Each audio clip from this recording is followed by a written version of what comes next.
No skips on that album. I still stand by it. It is still Wizkid's best album. Yeah? And I will fight you on that. Okay. Well. Three albums later. Still the best one. It's still the best one. Is it 3 albums? I feel like he has like 4. Soundman. Oh, do we count Made that? in Lagos. Yeah. Blah, blah, blah. No, but Superstar was fired. It's not even shots fired. It's just like it was the album. I agree. That's the Wiz I love. But yeah. He said if that's what we want, we should. I think he was just strolling. We should. But yes, Love and Light. Welcome again. Welcome back to the B-Side Podcast, where we shine the spotlight on. You gotta do love again. You forgot your intro. You forgot the one thing you always say when you come on. Yes. Okay, my bad. I know it's plus 29 degrees. Yes, it is hot. Yo, Charlamagne, we live. We live. Welcome back to the B-Side Podcast, where we put a spotlight on the vibe curator, the unsung heroes that turn your regular night out into an unforgettable night. I am DJ Revy B. And you already know, I go by the name Mr. Dre, aka Revy's B-Side Side Piece. Podcast Daddy. Yeah. And today we have another special guest in the house, the international world travel Afrobeats DJ, Afrobeats God, DJ Damiger is in the house. I don't know what the sound effect is, but somewhere there. We don't have any like talking. All of a sudden, the sound effect in this place. We don't have any like talking drum sound effects or anything. Unfortunately, I didn't prepare. Oh man, you know. I appreciate you guys bringing me up here. Like, I'm excited to be here. How are you doing? Oh man, it's hot outside, but it is. It's been a week so far, and the weekend was lit. What did you do this weekend? I was with Mr. Dre on some festival, Africa Art Festival. Shout out to Africa Art Festival. Nice. Amazing festival, man. It was an amazing one though. Yeah. I don't think so. You've done Afrofest and you've done Africa Art Fest. Which of the dancing competitions? How did they compare? You know, you're trying. This is how we want to study them. By PC too. No, I think they're both lit. Okay, the one this year, that one guy was actually pretty good. I think he won from the jump. Yeah, he won from the jump. Yeah, but I think at the festival this weekend. Yeah. They're both pretty lit. But the thing is that Africa Art Fest, it's known for the dancing competition. That's what people come for. Yeah. So I don't know. Yeah. That's yeah. I did it during the pandemic when it was the virtual one. Yeah. You got to come back and reclaim and do it live. It's a different experience, trust me. I was supposed to this weekend, but I couldn't because I had other. Speaking of the festival, I just want to say I and Damiger probably recorded. The video is going to come out before this podcast does come out, but we recorded, I think, the largest 1, 2, 3, 4, 5, 6, 7, 8 challenge. Ooh, okay. I already kind of posted it on TikTok. Wow. I tagged you on it. Wow. No, but the truth is, I haven't been on my phone since Saturday. Literally, like, unless we'll talk about the podcast, but I haven't been on it. But anyways, true. Yeah. Shout out Africa First. Thank you. And yes, thank you for being here. Appreciate you guys. How's your summer going so far? Summer's been lit. It's been amazing. It's been a lot. Just going. Just eat a move. Let's just put it that way. We outside. Money is being made. We outside. Okay. So we over here, we like to ask our guests to wear graphic T-shirts of their favorite artists. I mean, it's pretty graphic. It's bloody. It's pretty graphic. It's bloody. If you ask me, you know. And you chose to wear my favorite club. The Arsenal, based in London, England. You know, I had to rep for my team. AKA long suffering. No, not long suffering, long winning. Every time I go on social media, somebody is crying. One night, that's how you know a Nigerian man. They're always crying about an Arsenal team, and I'm like, do they ever win? Have they ever won a game? Here's the story. I have too many favorite artists right now. Okay. So I was just like, you know what? Instead of me putting on one and then trying to like pit one against the other. In my head, might as well just like do something else. Okay, well, speaking of which, who is your favorite artist right now? Like I said, there's too many. Name one. It's a lot. Just one. Okay. One that you are feeling right now. In which genre? In any genre. Okay, let's start with Afrobeats. Man, that's crazy. I feel like Ashake is up there for sure. Ashake, okay. For sure. R&B? R&B. I'm not gonna do mainstream R&B. I'm probably gonna go R&B, maybe Alte. I feel like Odile. Okay. Yeah, I think so. Yeah, I think that guy is up to something great. And what about hip hop, rap? That scene, man. It's been a lot of disruption this last few weeks with the whole beefs and everything. It's hard to pick anyone. But who's beefing? You know now in hip hop against the city. Against the city. Against the city. But if I were gonna reach back to like Shodan Camp has always been top of my list. Your favorite hip hop artist? Favorite hip hop artists from Nigeria. Yes. I just so happen to be wearing their shirt. Just so happen to be wearing their shirt. Yeah. Synchro, what did you say, Fortune? Synchro what?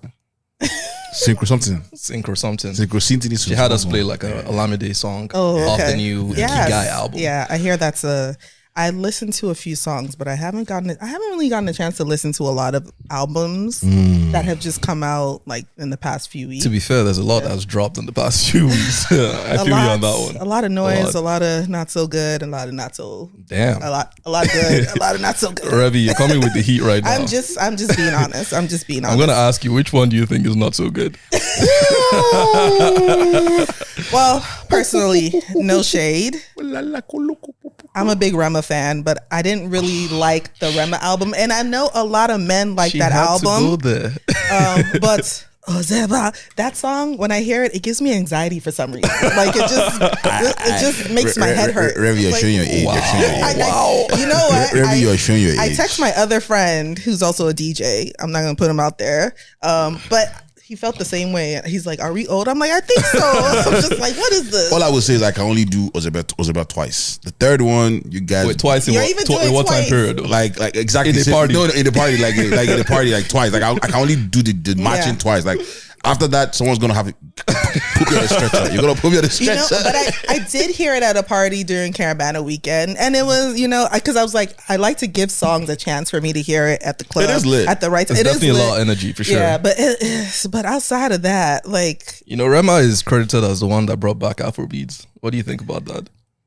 Do you think Ozeba is an Afrobeat song? I mean, the album, He Is album. That album is an Afrobeat album? That's what they're saying. That's not an Afrobeat album. Don't shoot the messenger. I don't think that's an Afrobeat album. Don't shoot the messenger. That's what I'm seeing. I'm going to pull a Portia and said, who said that?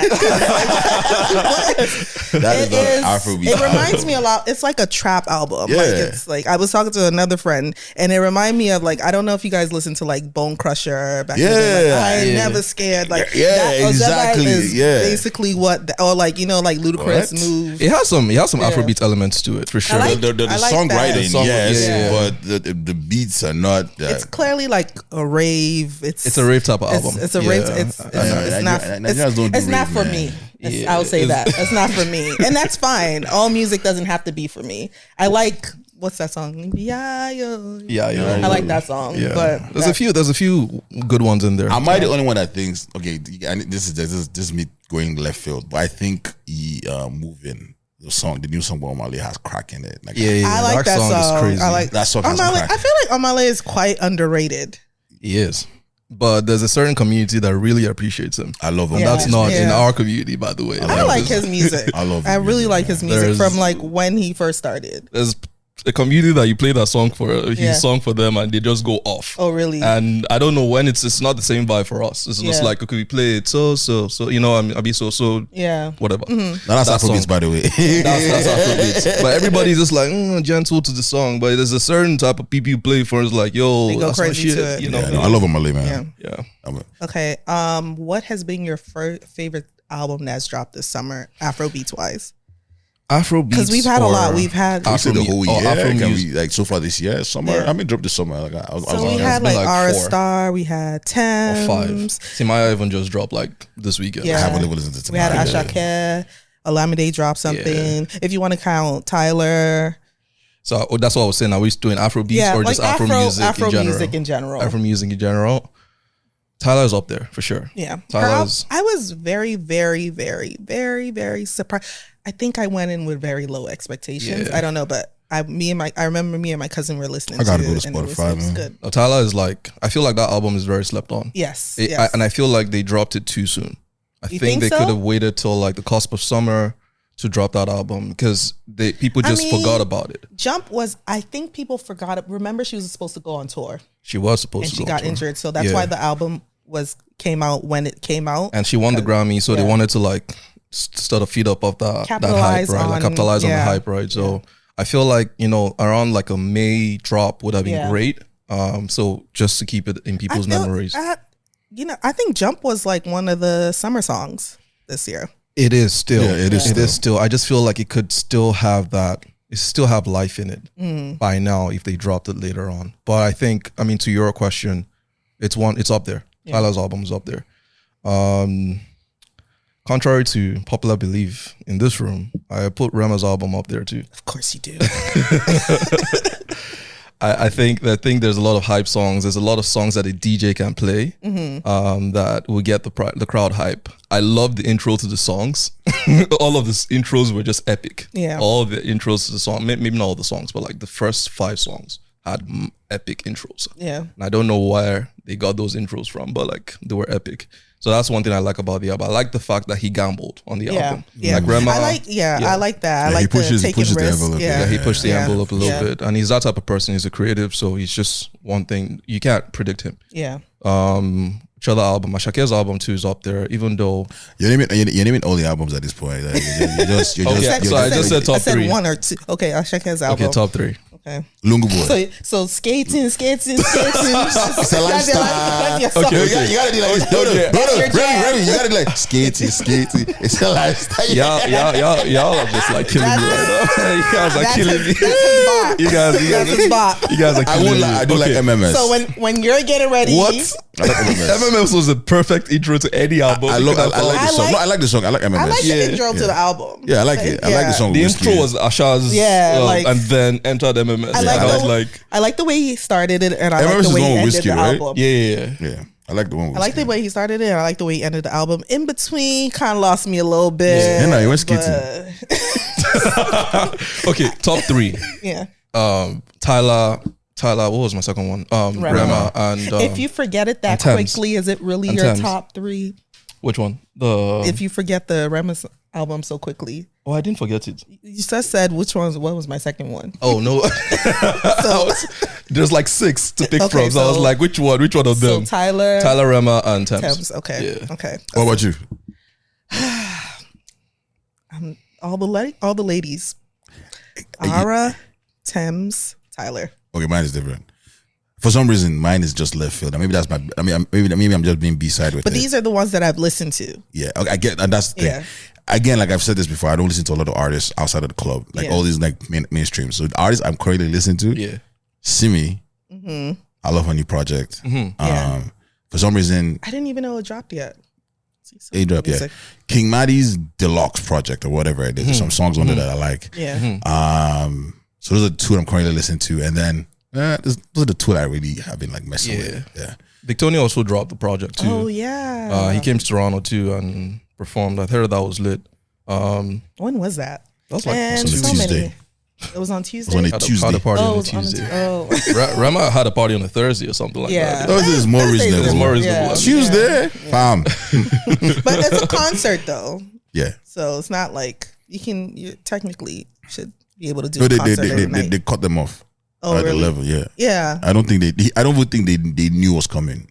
Wait, Victonians? Yeah. So what had happened was, because I hosted a DJ set. Yeah. Victoria came on stage.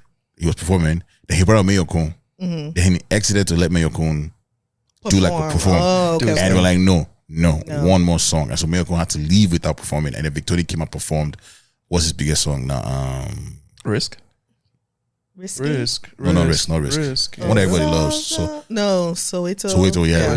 One of the and just wrap it up with that like big performance. Oh wow, gotcha. Yeah, that's crazy. But anyways, those guys are cruel though, but like whatever. Favorite childhood album growing up? That one is easy. Lagbaja. Okay. Lagbaja Africa Calypso. That one's in my memory all time. That one I didn't even have to think about. Who put you onto that? Was that like your dad? Yeah. Def. Favorite album growing up. Car like listen, we're traveling anywhere, Lagbaja. Yeah. Lagbaja was my come up in music. Literally. And yeah.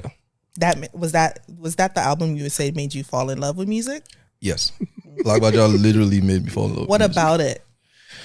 Lagbaja is a he followed up to like he was like Fela's, Fela was like someone he looked up to. So if you didn't listen, you were not around the time of Fela and you listen to Lagbaja, you get a little bit of that sauce. Even though it's not Fela, but you get a little bit of the live band, he had like a talking drummer that was lit. He had what's her name? Ego. Yeah. That was just amazing, an amazing singer. So everything just came together for him. And if you visited his motherland, that's the like shrine for Lagbaja. Yeah. Crazy I didn't atmosphere. even know he had a shrine. Yeah, he has like a spot in Ikeja in Lagos. It's crazy atmosphere as well. So I think Lagbaja all time. Okay, I'm gonna have to go listen to it because I only know one Lagbaja song. Which one? Never Far Away. No, cool. I was raised by an Igbo woman. I'm sorry. True. I'm getting looks. True. I'm like side eye. I feel that. It's crazy. Like I think about my story. Like we're not really from we're not like a music home growing up. Like honestly, like my influences are very funny, man. Like I grew up listening to Don Williams. I don't think anybody knows who that is, but that's the real country music. Yep. Yeah. I've always told the story how I was raised in Jos. Yeah. So we lived in like a let's say an estate. There was one cable for the entire estate. So the police chief was one who chose what channels we watched. That's crazy. So anyway, he tooted. Yeah, any channel he puts, that's what the whole estate is watching. This is what I'm feeling like today. So like the music thing that I got, in fact, the music I saw on TV was NSYNC, Backstreet Boys, so I didn't get to really like choose, but yeah, Don Williams was played in my house every day. But Backstreet Boys and NSYNC, that was still a bob. No, they're still a bob. Don't discredit that. No, I'm not discrediting that. It's just when people try to what's your introduction to music. I have a very weird introduction to music. I don't even know what mine is. I just know I come from a musical family myself. Dope. I don't know what mine was, but I listened to everything. What's your R&B was always my shit. Okay, R&B. Okay. Yeah. Cool. What was your like top song from when you knew yourself to like 18 years old? Maybe 18 is too far. Hard. Maybe that range is too much actually. Yeah, like that is 13 years old. In the ghetto. In the ghetto. Somebody call him manager. To be fair, that was a bop. Like, back then, that was a bop. Daddy Shoki was crazy. That was a bop. If you see my mama who's like fire. We used to sing that song like crazy. I like the P Square album. Oh man, man, good pick actually. Love No They Lie was, I don't know why. Yeah. That was, I remember. He's giving it toasted you with that song. Love No They Lie. That was my shit. Good pick actually. I remember my uncle, he went back home to get married, and back then they would bring the albums, the CDs. Mm-hmm. Yeah. And I think we were driving to Boston or something. I was still in the States then.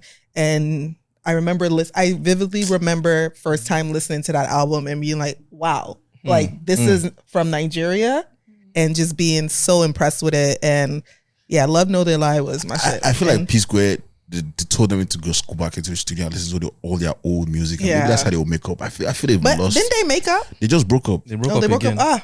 I don't understand. They're twins. I don't know. It's beyond the physical at this point. It's a spiritual thing at this point. I don't know if their parents are alive. I always loved their music when they did like the whole skirt. They were like, have you seen them performing live? Yeah, bro. Yes. Like they and one thing I love about them is once they're on stage, they're giving it their all. Whether it's a bad stage, ugly stage, great, they're giving it their all. I love it. I remember then people used to say, "Oh, this one is." Actually, apparently, one is a better dancer and one is a better singer. Yeah, that's what I'm like. I didn't even know this. Like, you guys were just about. The one with the dreads. I noticed that when the first time I saw them. Is the better singer. The one that's local. Peter is the better dancer. The one that looks like Usher. I'm like, you guys just like. I have a funny story about because they came to Toronto like way back. In Rico did you go to the one at Rico Coliseum? Was it Rico? No. Huh? No. That was recent. No. That wasn't recent. It was a few years ago. And it's either the Coca-Cola Coliseum, whatever it's called now, but that's the one I went to. They were performing at the Coca-Cola Coliseum. Yeah, it was very empty. When? Chai. It was, man, Chai. 10, 15 years ago, probably. No. That was the first time I saw them. It wasn't like... It was really empty, but they gave what I loved about in Toronto? them. Yeah. Oh. What was it a Nigerian concert? Yeah. This was like, they were trying to make it like, the promoters, they were ahead of the game. They were trying to, bring it to downtown core and everything. Yeah. I don't know why it didn't necessarily the first sell. time I saw them, like it was a promoter that I don't know if you know AJ Bone. Yeah. He was the one that brought them. I was sleeping in the car because we had to do stuff in the morning, so I couldn't come back. Like no, it was a wild story. I think that was like 2014. Yeah, 14 that period. Yeah. But I don't doubt that story like that. 15-year-old, because they toured the world before anybody. Like Nigerians were still sleeping when these guys were like all over the planet at some point. So they've been all over the world. That's crazy. I didn't know that. Wow. Yeah, and they're good. They're like you said, they're great performers. They're amazing. You're right. They need to sit down together and give themselves a big hug. No, they just. I don't know if they can make new music. They should just try to put us new music. Their old bad. stuff. They should just tour. They have enough hits to. They have individual songs, which I'm like, I'm not going to listen to. Ain't nobody listening to that, sir. It's too much now. Listening to that. Ain't no one. Yeah. Nobody's trying to. Yeah. Oh, I'm not supporting this separation festival. I'm not trying to listen to it. Yeah. We will always start with like how you got into DJing and why you got into DJing. That's a long sigh. It's already many. What year did you start DJing first? If you remember, the day I carried like my first software was 2009. Okay, you see. That's how you know you're young. You said software. It was software. I didn't do. Let me not lie and start doing like carry turntable. No, I didn't carry it. It was software. It was although I help people to carry turntable, but I was doing softwares first before I learned that. But like I talked about, like Lagbaja being one of my early inspirations. I think that music, that source came from there. Yeah. And no one in my family is like musically inclined. Yeah. It's just like we love listening to good music. Yeah. And I joined that rave. None of us can dance either. So it's like I can testify. You can testify, right? I've gotten better, by the way. You have. Sometimes I see Dami's videos and the beat is not. I'm like, are we hearing this song? But it's okay. So I think from that point, I used to listen to Lagbaja's albums. Amongst other albums, I was like, I needed a way to express myself through music. Dancing wasn't it. I didn't have a voice. So I couldn't sing. So I was still on the search. Music was not like I need to do music type of thing. Yeah. But I think the first day I heard the first DJ play. Do you remember who it was? This was on Rhythm 93.7 in Lagos. Okay. Back in the day, 2004, when you listened to radio. Everybody was on transmitter radios. Yeah. And we listened to like everything on radio. Yeah. And I was like, shout out to all the DJs on Rhythm, by the way. Like those guys, humility, everybody held it down back then. I remember listening to one and I was like, this is exactly what I want to do. Through music, the way the DJ manipulated the records. There was a lot of DJs on rotation that time. That's why I can't really remember the name. Yeah. But I got to meet them and work with them later on in the future. When I started DJing, I had a residency on Rhythm. Yeah. And then I met all of them and I was like, yo, it was you I used to listen to back in the day. Yeah. So I had that moment too. But I think listening to a DJ first was like, this is what I want to do. The way the record manipulation, all of that stuff, I was like, yeah, this is how I can express myself. But that didn't come until like University 2009, Unilag. And I was like, well, this equipment is clearly too expensive. I'm not gonna live my dream right now because I'm not gonna be able to afford my dream. Double the price in Nigeria. It is double the price because everything that gets imported down there is like you pay premium on it. So I remember my friends were playing around. Unilag was about to go on strike. By the way, strike is a thing in Nigeria. 6 months, 8 months to delay your destiny. If you went to York University, you are used to this. Yeah. I always call York the Unilag campus. Yeah, exactly. They know how to delay your life. So they were about going on strike, and a few of my friends were nibbling around with softwares, and all those like takeaway care kit. Yeah. As you go, we bless you with all these software so you can cope. Yeah. And one of them was virtual DJ. Oh, okay. Actually, so See how you know your school is not a serious school. They're giving people encyclopedia, Wikipedia. They're giving you Study materials. hey, Unilag is we're very well-rounded Give you school. Bible apps. Vibes. Vibes. If you want vibes, Unilag. We'll talk about Unilag too, because Unilag was, I think any artist that, I'll talk about my story, but like any artist that at some point in Nigeria, before you blow in Nigeria, you have to perform Unilag. I went to Unilag for one semester before I came to Canada. Yeah. And it was not for me. And that's why you left. So it was that type of school, like it was well-rounded, like we all used to go to clubs, just whatever. So there was a kid. How old were you there? Okay, well, never mind. Jesus. You just want to out my age like that. Because you're saying you're going to clubs, and I'm like, I feel like everybody did underage. That's true. That's true. No, you think the bouncer at the club was checking ID at Lagos? No one was checking IDs. Just dress well in Lagos. That's it. That's the main thing. Dress well and wear nice shoes. Money. Yeah. Wear nice shoes. Shoes are the main thing in Lagos. Yeah. In clubs, if you don't wear nice shoes, they're not letting you in. I don't know. It's just a thing for the shoes. But anyways, that was how it was. Like I learned it. By the time I came back from strike, I was already like a G in using the software. So you were just using your laptop? Throughout strike, oh, wow. I was literally like playing on virtual DJ, different songs. So I downloaded pirated copy of songs. No controller, no nothing. No controller, nothing. And by the time I came back, I remember doing my first mix from like my roommates, and they were like, "Guy, we need to do a house party now." And then that Friday was a house party. Yeah. It was I say house party, room party. Yeah. Because we're all in hostels, right? And there were like 35 people. We hosted my first party that Friday when we came back from strike. Oh, wow. It was like a strike comeback party, right? Like you hadn't partied enough during strike. Let's just come together and do it. And then I think it was the sort of the positive affirmations I got from there that I was like, okay, maybe this is actually a thing. Maybe I don't suck. Right. And Unilag, I started doing certain gigs in Unilag as well. Unilag sort of was like my starting foundation. Yeah. And then as soon as I graduated, I started doing weddings. I went on Rhythm, started doing private events and stuff. How did you get on Rhythm? Because not a lot of people can. It's not just like easy. Yeah, I didn't do competition. It's connection. I'm not even. Network. I networked my way into Rhythm. So I mean, that's how most things are. Yeah. Well, someone that was dating my sister at the point was actually sorry, sister. I need to out you right now. But he was a DJ coming from Texas, and then so he came to the house and it was like, yo, and I was like, I'm a DJ too. And then I was still like I'm still a passionate person, by the way, about DJing. But then I was like fanatic, like yes, carry me along. So he was like, he had a spot at Rhythm at the point too. So he was like, I go every Friday. Do you want to come along? I was like, sign me up. Like, what am I doing in my life? Yeah.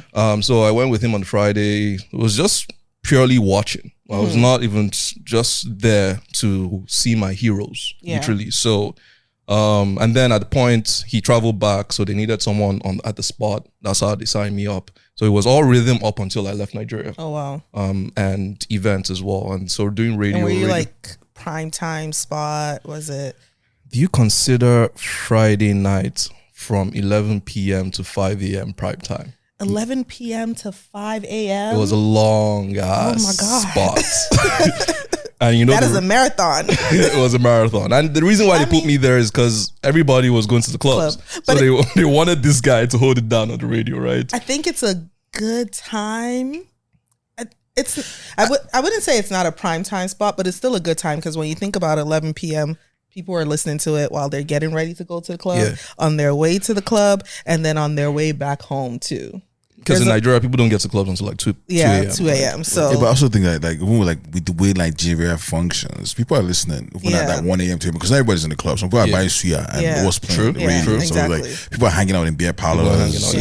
So like if they do have a DJ, they have the radio playing. That was really And how was your first set? Do you remember that? Were you nervous? I was definitely nervous. 5 hours is a long time. It's a long ass time. But for me, it was just a passion that would take me through till the morning. And I did it up until the point where then Twitter got released in Nigeria. So radio stations will tweet who's playing on the radio. Yeah. And then I'll get all these retweets and you'll be like, yo, this DJ is lit. I love the song you played. But I didn't really clock anything. I didn't want to take anything from one of that until one of the DJs came back. One of the DJs I looked up to came back and was like, yo, while we're coming back from the club to the radio, I listened to your set and I was like, that was fire. Yeah. And that handshake, that's like I carried the handshake and I went to go and print it on the wall somewhere in my house. I meant to do this. It's like that was like the first real validation. Where like, okay, I think I'm on the right path here. And then I think there was one point where my dad actually stayed up to listen to me. Right. So I'll come back on the Saturday mornings and I'll be like tired. Yeah, I'll just go to my room and sleep. And then he called me and was like, yo, was it you on the radio that was playing? I was like, yes. He's like, that's nice job. You know how parents are. Yeah. They don't give you the full one. And this is after you graduated? This is actually I graduated. So were you working as well? I was working actually. So I'll work on Fridays. As a Nigerian. Yeah, I'll work on a Friday after work radio.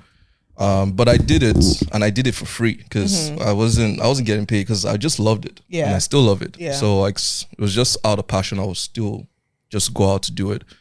So those were my early foundations, and then found my way to Canada, and those began from there. I guess because when you were on the radio, you were kind of building a buzz for yourself in Nigeria. So how hard was it for you to kind of just leave that and start over again? It was difficult. I'm not going to lie. And why did you? Well, I know the why, but tell the people why. Oh, my own movement was before Japa. So it wasn't because Nigeria was tough. It was just I was always like, I saw myself beyond Nigeria. I always did. So it was when the opportunity presented itself to further my education, I took it, and Canada was the spot. You were coming to do your master's? I was coming to do my master's here. So I was like, Canada is a spot. I'm just going to do it and take whatever comes with it. So the idea was for me to go for 2 years and go back home. I mean, 2 years turned to something else. You know what's funny? So I met Damiger when like his first year here in Canada. Yeah. Oh yeah. I think. Yeah. So there's a known story about my barbecues, my game nights. If you don't know, you don't know. If you know, you know. I don't know. Yeah, those are the days. Now we're now different. But that's how I got introduced to Damiger. It was one of our functions, and I really didn't know who he was. I just through a friend, and then obviously he was in Oshawa at the time. Yeah. And I didn't really know he was a DJ. Yeah. We just used to hang out, and he never used to say anything, and then we did an event together, and they did a photo shoot, and I was like, why is he doing the photo shoot? He was going to DJ at the party because he was a model for the photo shoot. I still have the pictures on my computer somewhere. One day I'll post it again. Well, we have to add it to the clips. But no, that's how I got introduced to Damiger, and then like he DJ'd the show, and it's like, oh wow, this guy's good. And then obviously, I didn't know you went to UIT. You must have. That was Durham College. Yeah. Oh, you went to Durham. I did both actually. Okay, because I went to UIT. Oh, for real? Yeah. No way. Yeah. Me and At what D-Max. point in time? Me and D-Max. We know D-Max in UIT, but we didn't know you. No, we didn't know you. Yeah, I didn't really. Why are you not claiming us? You're the type that will come Monday to Thursday and Friday to Sunday you're going. Basically. Yeah, that's your type. Me and D-Max were in classes. So did you know Tobiski? That's how I met. Yes, I did. For real? But I didn't. Where are you in the trenches? I know a lot of people, but what? That's crazy. I'm low. You never entered Peterborough by chance? No. What? Nope. I'm not like Peterborough was far that time. I think you're the only one that is from Peterborough that year. Yeah. Wow. I didn't me and D-Max, we were in classes together. And D-Max went to class. At one point, because he had already started DJing. Yeah. And I remember telling him in class, I think it was a finance class, and I was like, oh, I want to learn how to DJ. I've always wanted to learn how to DJ. And I'm like, my boyfriend just bought me a virtual DJ. It was like Virtual Hero or something. It's not really DJ. It's just like one of those like hero guitar things, but for DJing. And he's like, oh, you can just do this and that. And like, he's like, yeah, just YouTube and learn. And yeah, we used to talk all the time. That's crazy. Yeah, but he was already DJing then. And at one point, he just stopped coming to class because he thought he was Ladies and gentlemen, in case you don't know, all your legends lived in the Schwa at some point. Just letting you know. Actually, the Schwa is a home of legends. The Schwa produced a lot of... the Schwa. For those, look at us now. For those who don't know, now you know. That's wild. Yeah. That's crazy. So, I mean, that's pretty much the villain story, beginning story. So then you got here, and What was that like transitioning into the Canadian market to where you are now as one of the marquee Afrobeats DJs in the city? Appreciate that, first of all. That journey from like coming to Nigeria, when you come with like your records are just like Afrobeats, and this is the Afrobeats I'm going to play. But Canada was like, no, you're not going to play Afrobeats alone. You're going to play everything else. Then you will now play Afrobeats. So there was remember the house parties in Oshawa then? Club 54. Club 54. So this is definitely after I graduated. Definitely. We used to, people used to come from far away. From York University. People used to come for house parties. God. So I think those house parties actually were my like music discovery grounds. Even though I didn't know it yet. Was like through all of the requests that the students will come through. Can you play this bubble drop? Like what is bubble? I don't know what you're talking about. I don't know. But I can have that whiskey for you. You understand? I got that P square for you though. Like so it was then I would then like branch out into like everything else, and that was like a good breeding ground for me. And it was like a low pressure, at least say low pressure now, but man, if you play the wrong track at those house parties, they'll cut your head off, to be fair. So it wasn't really low pressure. It was a lot of people were just there to be lit. So that was one of the formations of like, okay, getting my music library ready, all of that stuff. And then at some point, when I graduated from my master's, I was like, okay, you know what do I want to do in my life? Do I actually want to continue with it? What do I want to do on top of DJing? What were you studying? Oh, I actually studied cybersecurity. Oh, wow, okay. Yeah. So DJing was... bro. Not the side. So DJing was always going to be like a main thing. It's just, what am I going to do in addition to it? But it was just like, I'm going to follow this through. So I graduated, moved to Toronto, started to like, shake hands with a few people saying, I'm here, I can do this. And then from then onwards, it just kept on coming and coming and coming to this point. But I guess I want to ask you, and this kind of just moving forward, and then we'll probably track back. So you had to do the whole shaking hands and meeting people, and you're obviously getting, spots here and there, opening for other DJs and whatnot. How would you compare that in terms of like meeting, like someone coming in? So then and now in terms of people, because now we have a ton of DJs. Like apparently there's a new DJ every week. Yeah. How would you say it? Because now you're in a place where people come to shake your hands. Yeah. So what would you say that is like now? Do you think it's easier for people to break in as a DJ now as opposed to back then? Back then, well, I mean, there's a DJ every week now, so I think there's the barrier for entry is definitely getting lower every day, right? But it doesn't mean there's still not quality DJs coming from the bunch like that. Like shout out to all the DJs coming up. The barrier for entry has always been higher, but dropping every single year. Like, so it's generally easier for someone to pick up DJing right now, and we've seen that happen a lot of times. We would definitely know it's not by one mix, but you would know over time, like who separating the bad from the good from the good, better, best. Yeah. You kind of know that over time anyways, but the getting into DJing, I don't think it's that hard these days. Yeah. And I mean, maybe rightfully so. I mean, yeah. And with that, like being a lot of DJs, how do you think you stand out? And that might be a tough question to ask, but I wear my Arsenal jersey. Like, how did you set yourself apart from? Because then there were still quite a number of DJs. It's not as much as now, like you said, because the barrier to entry is very low. Yeah, but I think there's always been the God factor in my journey. Like through him, I accomplish all things. So it's not, I can't leave that out as well. So there's always, God has always been there and faithful. And just like, I guess people, yes, like you do what you have to do. You go on the night, you deliver your set, your 2 hours, you do your best. Yeah. And you treat people well. Yeah. And that's always what has been in my control. Yeah. Working on my technical abilities as a DJ, getting, my library up to date, showing up, as professionally as I can, treating people well, and going when I have to. Yeah. So I think that's what's been in my control. The rest has just sort of come. I'm not saying going to say, okay, it has been a social media play, you know. I did this viral hit. No, there's no one thing I can actually point to that would be like, okay, this is the it. Yeah. I can point to one thing for just from someone from an outsider and someone who's been a fan. I remember like when the pandemic hit, right? Now up until then, Damiger has been one of a prominent DJ. He's been booked. He's been doing gigs way before that. But there was something that shifted because Damiger went into the lockdown and then went into the virtual space. And these guys started DJing for people across the world.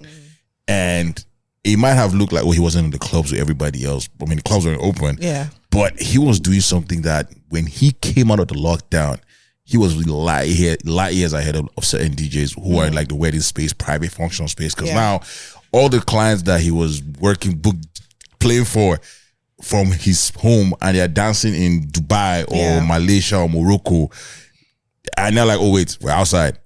This guy played for us and we're dancing from their house. What is it going to be like? What's it going to be like? What is it going to be like when you experience him in person? Yeah. What's it fluid? I feel like that's an initiative that, again, unfortunately, I couldn't do it because I don't DJ. But if I could DJ, I would have been fighting you. I would have been, calling you out on eyes. Yo, stop taking my bookings. Because that was very mind blowing idea, and not a lot of people were doing it at the time. Obviously, people were doing the Twitch thing. Yeah. So people were just maybe working their craft and whatever. But you took initiative, and you and a few other event planners, and just went on that virtual space spree. And like I did a couple of virtual gigs. Don't get me wrong, but when I saw him do that, I was like, when you guy comes out of lockdown, it's a wrap. And it's showing, like, you're doing gigs internationally, and that's part of the reason. That's true. And to be fair, you're right. I think that contributed to it, but also say like it's also the passion to do it. Yeah. Because we're all sitting in the lockdown. No one really knew. I remember I started doing IG lives. Remember when everybody was doing IG lives? Yeah, I did IG lives. We had people on IG. Yeah. You had then IG didn't have 4 people. Yeah, it was just one. You calm down. Let me talk to the next person. I'll bring you back up. So it was IG live, and then I actually shout out to one of my. She's in the community as well, but she was the one actually like, yo, you can do this, right? And I was like, I bet if you believe in me this much, then maybe I should start believing in myself to actually do it. So she was like, there's a gig this Saturday. I have these people coming up. I know you can figure it out. And I was like, what am I doing with my life? That's the question I usually ask. That's the repeated question that gets me into, because it's kind of like the passion as well, right? Yeah. So it's like, okay, I figured it out. Okay, it was like a virtual thing, blah, blah, blah. Got the configurations. Like in 30 minutes, I reached back to her. I was like, I'm done. We're good to go for Friday. And then Friday came, and then what was like a 5-hour party turned into like an 8-hour party or something, because it kept on extending the time. And people really just wanted to party. Yeah. People had been locked down for like 2 months at the point. So people were really sad. They were missing that community. Yes, they were really missing the community. So what was a one gig affair turned into like, I can't even count how many gigs I did during the pandemic, to be fair. Like that's crazy. That virtual scene was really hard at that point. Again, it's Bitcoin. You know what I loved about virtual? Like I could just do it in my pajamas. Yes. It took me a while to like. The problem was that you did it in your pajamas. I actually did. There was a virtual gig I did that was supposed to be like it was a corporate sleepover. That was so fun. And I got to wear my pajamas to do it. And it was amazing. That was a fun thing, right? Yeah. You were like, business up. Exactly, business up and then like shuts down some shit. Like, what's going to grab water. And then and you forget to turn off your camera. Or if you're using your iPhone and then someone calls you. Oh my God. Those are the worst. Those are the worst. I remember doing a gig, like, I think it was like Black History Month thing. And my friend just kept on calling it. I'm like, you're messing up my life. You're messing up the whole life, right? At this point. Stop it. You also did it live. I remember because I remember tuning into some of your lives. You had the radio thing going on. Yeah, I had the radio gumbo. Shout out to my that was dope family. Too. Shout out to everybody who was doing something very that, because you're coming out of the pandemic, you've made connections. You're not in places where now if you want to travel, there's that connection waiting for you right there, man. But that was one thing I noticed about Damiger at the time. I was like, yo, when this guy comes out, it's gone. So when did you then transition from, okay, I know I want to do this full time? To be fair, it's not. I don't want to deceive people and say it's a full-time thing right now. I still have a consulting thing that I'm doing with cybersecurity as well. Yeah. So I don't want people to walk out and be like, okay, yeah, he's a full-time, he's ready enough to. Yeah. No, like I work. I have a side gig. DJing is the main gig. Yeah. And they interchange sometimes. But technically, if you do 3 days a week or 4 days on the weekend and you do 8 hours, if you do it times 5 or times 4, it's almost 40 hours now. It's almost it is a main gig, to be fair. Yeah. At some point I was like, this is the thing I've done the longest in my life. This is when we talk about work experience, this is what I have the most work experience in. So you know what? I'm just I mean, apart from the passion thing too, like that's the only thing that will make me wake up on a Sunday afternoon, having done 3 gigs on Friday, between Friday and Saturday, and still go and show up for another one. Yeah. I mean, apart from like the professionalism aspect of actually showing up for a gig, but like it's also like the anticipation of actually entertaining people. Yeah. Right. And actually doing what you love. And I actually love it. So that actually keeps me going. And I think this is here for the long haul for me. That's good. Yeah. That's good. I love it. I know we've had like outside conversations about that. Yep. And I told you how I felt. And I really liked our conversation that we had. And you're just like, you just got to keep going. And I'm like, you have to. And I'm like, you have to fight those demons. Yes. So it's like, and what I noticed is that everyone, I don't know why I thought I was unique, but I feel like every creative, we all have that thing of like, what the hell am I doing with my life? Because you're following this passion and sometimes it pans out and sometimes you get, it's great because you get those great gigs, but it's not gonna be all the time. It's a lot. Like people think that DJing is this like glamorous thing because they see the videos and all of that stuff, but like people don't understand the amount of work it takes dealing with people, especially like as an Afrobeats DJ, dealing with some of the promoters. No shade, but shade to y'all. It can be stressful. My guy's wearing shit. Yeah. I'm like, I can't see my facial expression. Like having to like perform and things are just crazy backstage and it's all over. Or like you're put in certain like situations where like you have to still give because you're the person that people see. Yes. And if things aren't even going right, like the door, the sound is not bad. They don't even say, oh, maybe it's the promoter. They'll say, that DJ. That DJ, yeah. He's the one it's because of him we came. Yeah. And anything that goes wrong is your fault. Yeah. I see that for sure. So those could form the demons. But at some point, man, it's just you just gotta keep pushing. You just have to keep pushing, man. Yeah. Like at some point, I know it will get easier. Yeah. I know it will get to a point where these things will not be a factor or less of a factor at least. Yeah. Right. And so it's in that I just keep pushing forward, really. But I want to talk about like pay because you mentioned that you have a side gig. And I think one of the big conversations that I've had with the past few DJs that have been on here are regarding pay and the fact that as a DJ, even of your caliber of 10 plus years experience, you should technically be able to live off of DJing, but we're not able to. And we've had this conversation outside. Don't get me wrong, I can live off it though. It's just I like money too much. You would have to like kind of dim your quality of life a little bit to live off of it. You can't take your girl to Bora Bora. To Bora Bora. Warehouse 60. We have credit cards. Louis. And I was telling you that I feel like DJing is one of those careers where you have 10 years of experience and you're still fighting to define like your pay, which shouldn't be the case. That's right. Yeah, it shouldn't be. I think, and part of the point you mentioned on that conversation was similar to how you have it on the work scene as a career. Like if you had 10 years plus of experience in anything, you would be worth a lot more at that 10th year at least. And I think it should be the same for arts. The thing about entertainment is that there's no defined path to anything. Yeah. Like no one is going to tell you like this is the roadmap to getting $100,000 per gig or whatever, right? Like no one's coming to go and tell you that story. In the other side of things, like there's they'll tell you that the levels L1, L2, L3, L4, you be scaling it. Exactly. How do you know when you get to a different level as a DJ or as an artist, right? Like so it's no the pathway is not carved yet. We can help out. Like in the DJs that are coming up. How so? What are your solutions? What do you think you can do to define a pathway? Yeah. I don't know if I have a solution. Let me not lie. I've only gone in search. I've always just been on the exploratory end, and it's always been like, okay, I'm going to try to be strategic this year and work with a few entities that I feel like can push me out there. Maybe by releasing this record.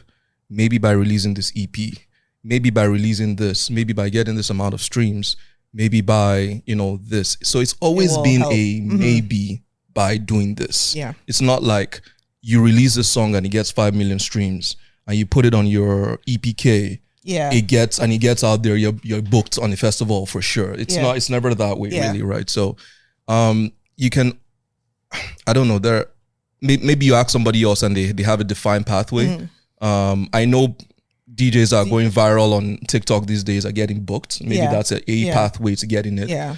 That's the new way. That's the new way. Do you think that it would help DJs on TikTok? Oh. Yeah.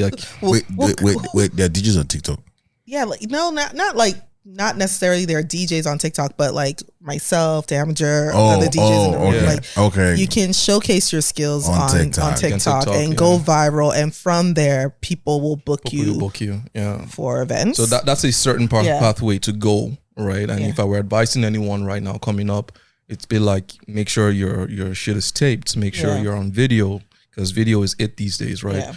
But that's not the luxury that I necessarily had a lot of those years, right? So it's kind of like you had to define your pathway. You had to understand. You had to look at people who had gone before you. Yeah. Some of the people that have gone before me that I respect, I'm sort of like the people that I look up to as DJs are like Jazzy Jeff, DJ Neptune from Nigeria.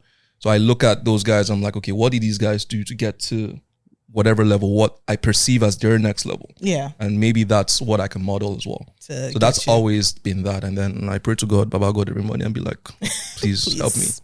Please help me. Yeah. Do you think there should be a transparency between like DJs in terms of pay? Like, okay, this promoter wants to book me for something and I reach out to you and say, oh, I've seen that you work with this promoter before. How much? And their quote, I told them my rate and this is what they're quoting me. Yeah. What did they quote you? Yes, especially DJs of like similar experiences, similar like years of experience. Like if I've known Dre thinks otherwise, but yeah. I'm curious to hear your thought, by the way. But why am I catching a stray bullet? You're not catching a stray. It's just something you said. You said, "Oh, people shouldn't share," and I'm like, I feel like I think it's something that we should share. Yeah. I didn't say we should not share. I just said we should be particular about how we share it because you done this shake. No, we should be particular about how we share it. Like you said, similar experience. Because the example I had made was a mutual friend of ours went on Twitter X and was talking about her pay in certain aspects of in her industry, and it turned from thank you, and it turned into you're catching ego, you're being proud, you're showing us that you make a lot of money. You know what I'm saying? But whereas if it's between you and Revy, you guys have a mutual respect for each other. The same, you guys have like again, it's very specific to what it is, and I feel like that works better. I understand you trying to like be open to the public, but that's just not the way the world works. I wasn't saying open to the public. I was saying like between colleagues. Yeah, I do that all the time. Of similar experiences, you're like, Revy hits me up today and be like, yo, what did you charge this person for this gig?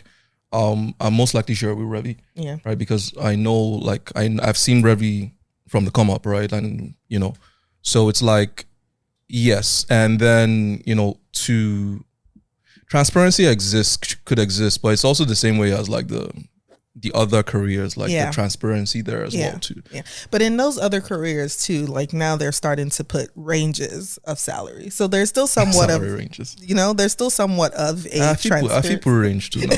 I range will right? Be like from 0 to all the way to whatever you want to pay, 1 million or 5. But the thing about DJing though, that I think the other, like he was saying, like it's hard because it could be a DJ who just DJed for 1 year and maybe they had like this like viral thing go popular and they're now the most booked DJ, you know what I'm saying? Yeah. As opposed to a DJ who's been putting in 10 years. So it's like the metrics, there's no standard. Yeah. There's no standard. Meanwhile, that wouldn't happen in another career. Yeah. Like you wouldn't have like a first year analyst or an intern just blew. Yeah. You understand? It's harder that way. Like so that's where I'm saying like it's not a set career, right? It's not a set pathway. So set path. Exactly.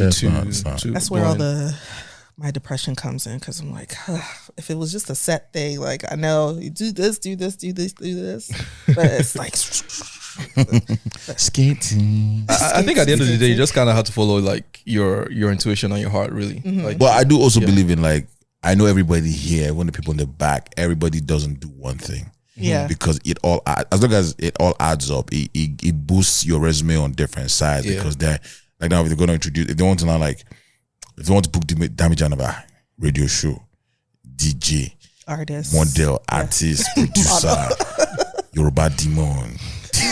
He's actually not a Yoruba demon. Damiger is actually very, very sweet. I'm a sweet guy. Yeah. Demon is not out of the surname. Speaking of which, how did you come up with your DJ name? And I think I forgot to ask you that. It was very easy. My first name is Damilola. So it was like, someone, that first party I was talking about, like that first room party was like, yeah, you damaged the whole thing. Literally, I was like, cut. So I was like, Damilola, Damiger. And that's how it literally just came together. Damiger. Next time they ask you that question, take away it's easy, just like you are DJ this party. I damaged it. But that's literally where it came from. You take away the first time, like it was easy. No, and it's one of those names I think you have to say it in a Nigerian accent because it doesn't. I don't feel like it hits. Like who's this Nigerian here? I want to be here to say Damiger. Damiger. Niki, say it. Niki can. Niki's Nigerian. I don't know what you're talking about. I still think I said it wrong. Oh, they say there's no Damiger. Damiger. It's cute. Damiger. We did aggressive man like Dre to say it. It's great. You're just Damiger. Actually, that's actually how he heals me. Damiger. It sounds like a mountain of fire prayer point. Damiger. Lord, Damiger. So that's how the name came together. Really, it was just like, okay, Damiger. Okay, that sounds like me, Damilola. Put this together. Boom. One of the things I admire about you is your mic work, because let me tell you, during the pandemic, I really practiced being on the mic, and I was in your basement. I am great like this behind cameras where nobody is looking at me. I am great on the mic, but going up on the stage, there's something that just like. And something holds you. Yeah. It's like How did you get better with that? I think through music production and releasing songs and performing those songs. So through releasing those songs, I'll get opportunities to actually go and not just DJ, but actually perform my songs with whoever I released it with. Yeah. And then you like have to step away from the decks. You gotta get on your Khaled in front of the people. Yeah. And I remember the first time that happened, I was like, shit, what do I do here? Like how do I work the stage right now? And then Dolo, shout out to Dolo the Gifted, was that guy can work the stage. So I was just like literally following his footsteps. If he goes here, I go here. If he goes there, I go. I was just like anywhere he's going, I'm alternating this, right? And everything he's doing. And so it just kind of like started working that way. And then I started to understand, okay, there's certain things you can say, probably you can't say, you can't do. And then the mic work actually came during the pandemic because I was forced to do it at those parties. What's your go-to line that you think that always gets like the people going? There's a line that gets people going like that. Like, I had a DJ mentor who's like, when I used to tell him that I'm scared to talk on the mic, he's like, you just gotta say something like, where all my pretty ladies at? Stuff like that. If you got money, like, he's like, that works all the time. There's one that always works. Okay. And if you know there's a lot of ladies in the party, and if you say, ladies, if you look better than your boyfriend's ex-girlfriend, that one will get people like going nuts. They will look at you first like, boyfriends, oh, that's then everybody will scream, and that one always gets people. Yeah. But apart from that, just hyping on the song really is just like, hey, let's go. 1, 2, 3. Whiskey. I learned from Whiskey that 1, 2, 3. 1, 2, 3. Let's go. I mean, I will say though, it's also how you say, like, if you go and say, hey guys, if you look better, so I shouldn't say it. No, not you. Like, there's a way you say that. Hey ladies, if you know you look better than your boyfriend's ex, holla. That doesn't work. And people would just be like, put your fists in the air on top of me. See, it doesn't work for me. But it's still something I'm working on. It's not like a final state thing. Like I look at Dre, how he works the stage, for instance. I have like, no choice. I can't DJ. So. Bro, like this guy is like in front of me, and I'm like, this guy. See, energy. When I cannot carry the mic, I look at this guy. Like when we did that, from one side to one side. When we did the 1, 2, 3, 4, 5, 6, 7, I'm like, who even thinks about this? Right? Who even thinks about to do it right now? And it was literally a hit. Like it was a bop. Like it was like, and I was like, that was your genius, like just coming up, like doing that in front of the crowd. And I'm like, I wouldn't have thought to do this. Yeah, I probably wouldn't have been able to grab the mic and say, all of that stuff, right? So no, I like when I work with Damiger because I can leave before the after party starts. So I'm like, he's got it. Whatever we do, whatever, like Damiger got it, because he's on on the mic. He's on the mic. I'm out, bro. Just take it. Just tell him. There was a wedding we did together in Niagara. Was it Niagara Falls last summer or something like that? This guy went to sit down. It's like, Dre, don't be UBMC. No, because you know Dre has like 10 gigs in one day. I know. Dre was like, getting ready to go to the next one. I was like, yo. You do a wedding with Dre, you see him in a suit 1 minute, 5 seconds later, he comes in with. I'm like, bro, we're out to Niagara Falls. Like, where are you going this night? Like, I could go downtown. Downtown. Nah, man. No, that's why I love working with Damiger, because I'm like, yeah, man, after party, you don't need me, man. Just Damiger, just tell them, man, if you know you can dance better than your husband, get on the dance floor. Talk to the people. Talk to the people. So whenever you book a wedding, you're like, and you have another prospect gig, you're like, who's DJ? Yeah. Okay, I can take that other gig. That one. You always facts. Yeah. Right. 1000%. All right, I wanted to shift gears a little bit and talk about your show, Flight 665. By the way, big up. It's not easy. It's a weekly online radio show. Weekly radio show, yes. And you've been doing it for a few years now. It was on 4 years now. I don't forget now. It was on iLive before. Sorry, we started January 2020. Oh wow! So January right 2024, before the pandemic. You would have made it 4 years. See, I'm in top. I'm in top 10. In touch. He actually listened to. He actually like texts in. I'm a silent listener. I listen to all these things, but like once in a while, I will like. And he comments on the mixes. It's like, who mixed that song? Yeah. So can you talk a little bit about that? What inspired you to start that? Yes, so the year was 2019, and I remember this was Toronto on the come up when it comes to Afrobeats. Anything Afrobeats related. I mean, we talk about summer 2016 as being like the turnaround summer for Toronto, but I think for Afrobeats it was 2019. Yeah. So 2019 from March up until like whenever was all Afrobeats, and I remember then. I'm connected to iLive Radio. iLive Radio is where I host the show. Yeah. Even though now it's not on iHeart. And then they reached out to me. It was like, oh, there's a whole Afro buzz going around in Canada. We need someone on the Afro side of things to come and host the show, And I was like, okay, bet. Like, I mean, what am I doing to my life? Seems to be the theme. That's the whole theme. There's a whole story around that too. So like, I was like, okay, but I can't do this alone. This might not be sustainable for me to do it every week. So I was like, okay, who can I reach out to that would be interested? So that's when I started making calls. I called Bukky, Mike, and I called Tammy. And Tammy was in a crib. She was about to go to Nigeria, I think at the point or something. She was just sick of Toronto. She's still sick of the country. That's a whole. That's a theme on TikTok right now. That's a theme for her. Shout out to. I mean, we all are. So she was sick at the point. I was like, okay, you know what? Please, Canada. I'm not sick. I'm a loyal citizen. I don't know what they talk about. Just saying. So I was in a crib that time, and in 2019 I was like, okay, you know what? You actually have a radio voice, and you do have a great personality. I think you'd be great on the radio. And she was like, I think so too. You know, she talks like that too. Like, I think so too. Let's give it a try. So that's how, you know, Bukky was on board as well too. And then so this was October 2019, and the launch was supposed to be like January 2020. So we were like, okay, we're all three.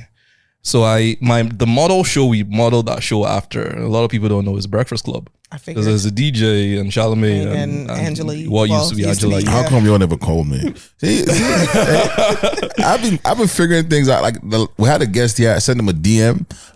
They never responded. I went on the show once. They never brought me back. You know, they banned me. You know, You came back, right? I never came back. Came back 2 years. 2 years after. I've only come here. I've only done your show once. For real? Once. No. You came back now? Never. Guy, you came back. I didn't come back. Okay, we'll check it. We'll check the records after. At least you done the show. He hasn't even called me. Revy, you were absent. What are you doing? What am I doing? What are you doing? You know. But yeah, we definitely have to have you on for sure. So that's how it kind of happened. Like the 2020 launch, we had a few people in the studio, pop some champagne, and the directive was literally, we need to showcase all of the entertainment. Everyone who was doing anything entertainment. Martin was also part of, you were on the second year, I think, of the show or something. So anyone who was doing anything entertainment related, we just wanted to have you on. And just to, so it was kind of like we're showcasing all of the talent in Toronto to the world. And that was us doing that. And then not only entertainment, fashion, everything, business, blah, blah, blah. But entertainment was literally our start. So whoever was who at the point came on Flight 654. And that's literally how, and then pandemic hit. Then we had to pivot to IG Live, blah, blah, blah. That came up to, and then we came back on the studio, kept it running, kept it going. iHeartRadio came into the mix as well later last year. So we have that syndication as well, so which is great. Gives us some better exposure, I would say.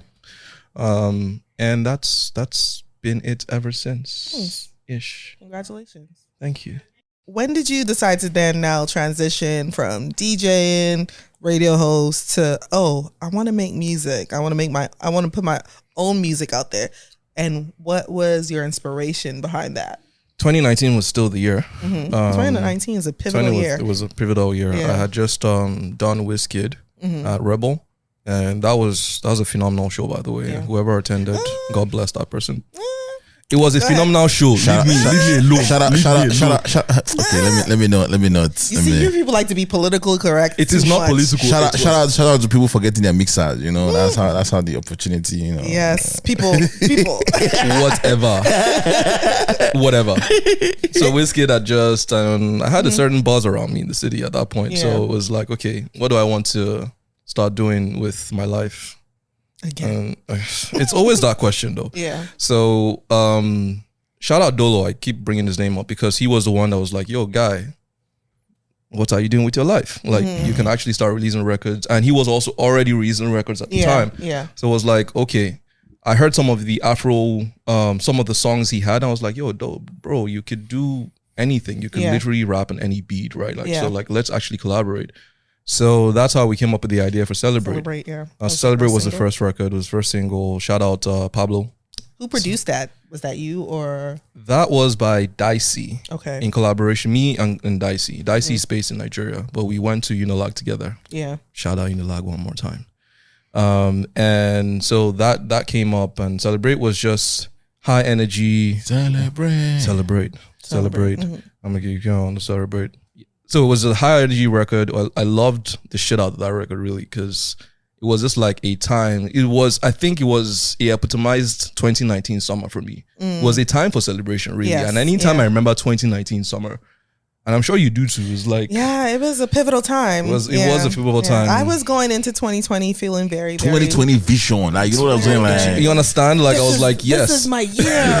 It was everybody's year. Yeah. You know, I was like, I'm about to kill this. And then, you know, we shot the video for it at, there was a beach party that I hosted in collaboration with Sarah, Sarah Rigler. Yeah, where is Sarah, shout out Sarah. Afro House. Yeah. So we did the beach party together, and then I shot the video at the beach party and at Afrofest, and it was some mashed it up together, and it was just like an energetic video. And then from there on, it was 2020, pandemic hits, everybody was at home, so it's like, okay, now we're celebrating, but what we got to do next is dance some more. Yeah, and that's how Dance Some More came up. Is that the one with Zen? That's the one with Zen. Zen Soul. Shout out Zen Soul and Download Gifted as well. And that was released in 2020, and I remember it was actually a virtual party that we launched the song on. Yeah, like it was like, yeah, everybody listen to my new song. Play the record, right? So, and you recently dropped an EP as well, like EP. You and Dolo dropped a joint collabo EP.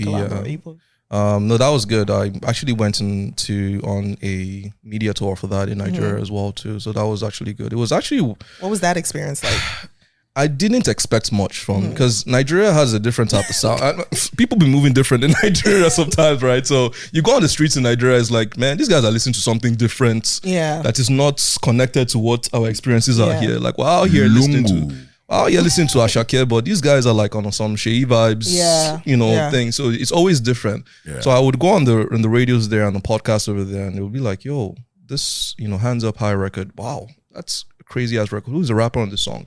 And Dolo's name will come up again. And then, so the idea for me from music was not really just from my exposure, it was also for the people on the record as well. Yeah. And just carrying that with me everywhere I go in the world. It's like, okay, when you hear this person rapping, you're like, okay, you always ask who this person is. Yeah. And you always now follow that person. Yeah. So all of a sudden, Dolo Gifted has like 20 new followers from all over the world. Yeah. Just from me saying his name because he's on the record. Yeah. So that was pretty much, I guess, a little bit about the musical journey.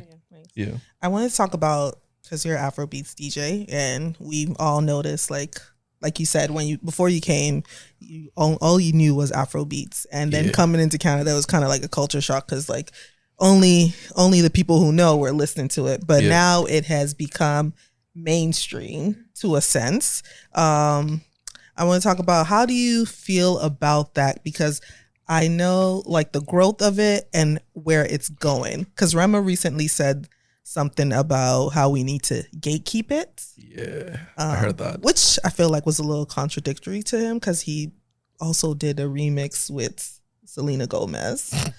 So I'm like, maybe that wasn't his decision, by the way. That's true. I didn't actually think about that. You tell him that Don Jazzy woke up one morning and said, I think you should do a song with Selena Gomez. It could have been, the song already came out. It's just like the remix. It could have been, It could have been the label's decision. It could have been, decision, so he had nothing to do with that. I think that Don Jazz would have tried to reach out to Rihanna first. Possibly. But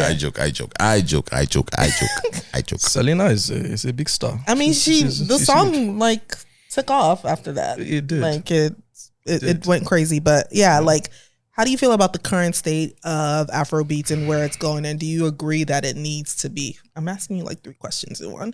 Do you agree that we need to gatekeep it to a certain extent?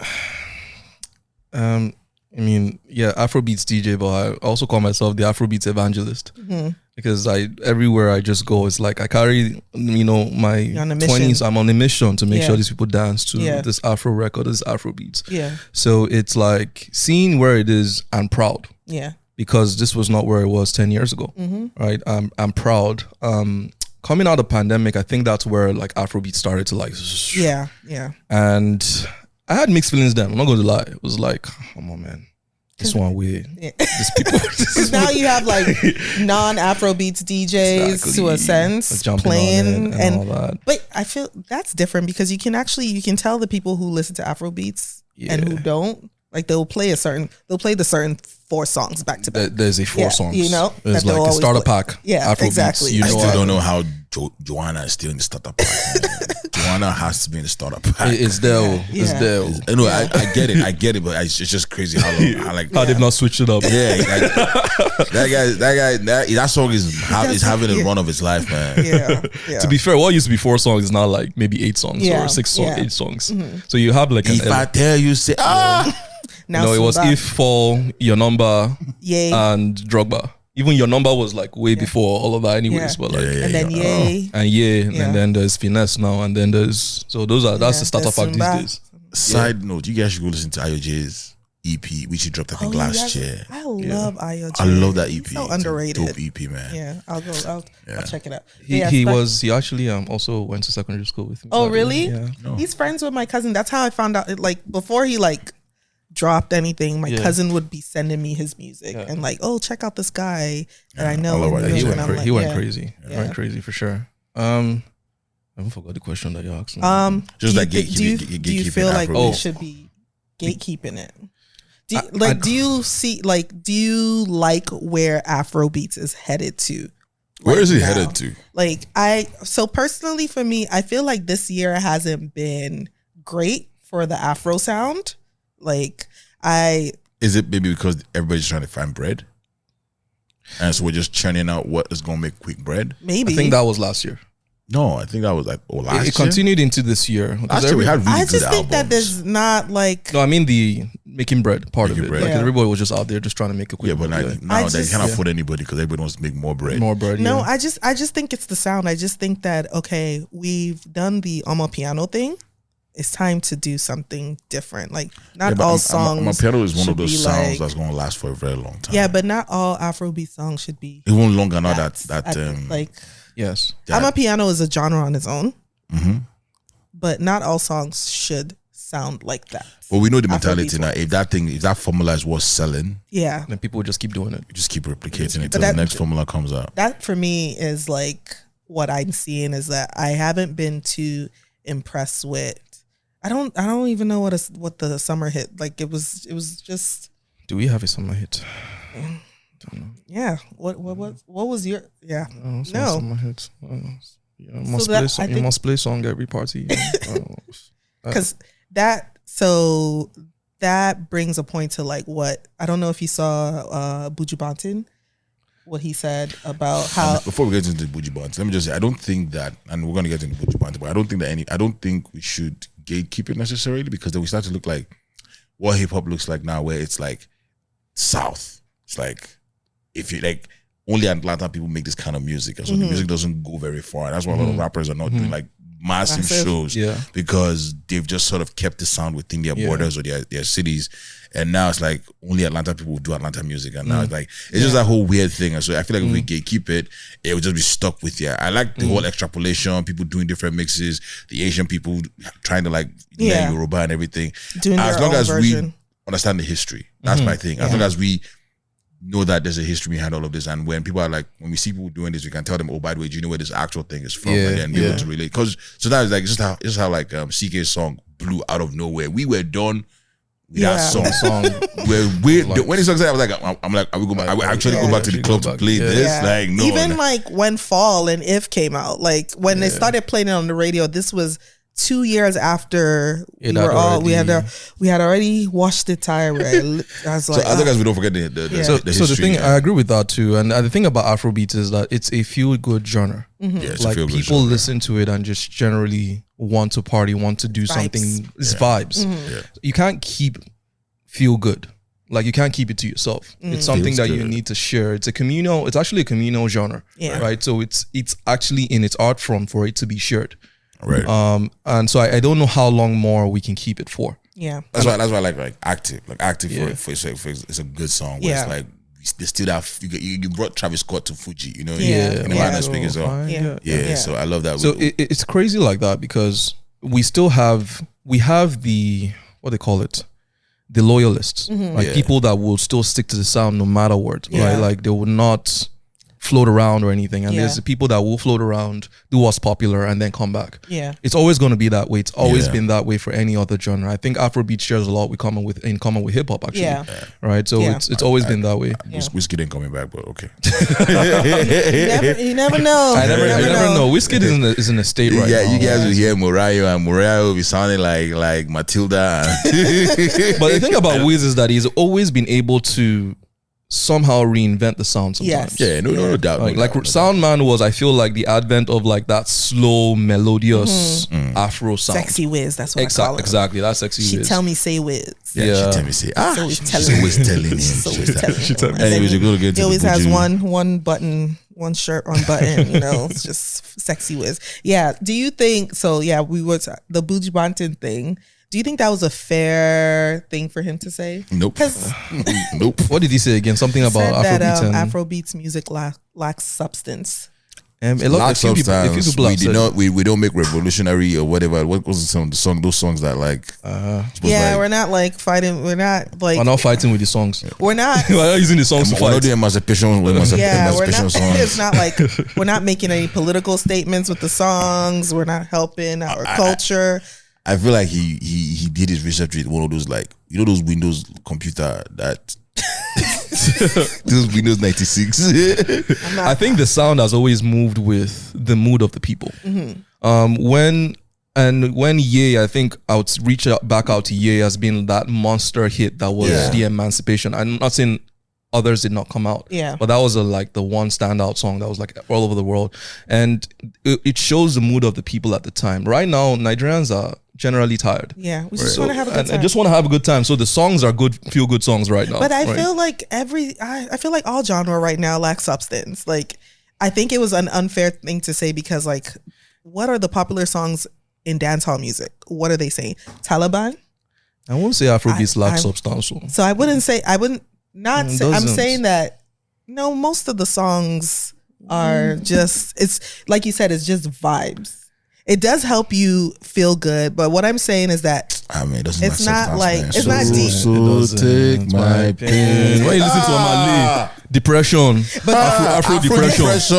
When you listen to even Aya Stars 21 or something, what about that was a great album. That was a great album. That was a storied album, right? Like, no, but what I'm saying is that I think he singled out Afrobeats, where other genres. You can say that about every single genre. Someone's owing Buju Banton money. I think so. I think they said, maybe he's pissed about something else. I don't know. Yeah. I don't know what he's saying. I think he's still pissed that we still call Benson Buju. Maybe that Benson thing too. That might have hit him somehow. He changed his name. Yeah, but it's still who everybody. Who says Benson? Who says Benson? Who says That's Benson? true. I still say Buju. True. I do think and the reason why I said, like, I feel like he's looking through a very old lens is I think the whole idea of, like, the emancipation music or survivalist music, whatever, comes in the form it's coming in now. It's different from what we used to listen to. Yeah. And even though there's still those tracks, like when we had the Lekki Tollgate, we had people put out songs about all that stuff, but the songs come out differently, and that's what we identify with in this age. You know what I'm saying? But I think that in every genre there are artists who make those songs, and there are artists who make Black Lives Matter. Songs, The rappers that were doing their thing, doing Black Lives Matter. So it's like it will always be there. The one thing is it's not mainstream, so you have to do a deep dive into that culture, into that industry to actually find those songs. Because we're not going to promote it. We'll listen to it on the low, but we're going to promote.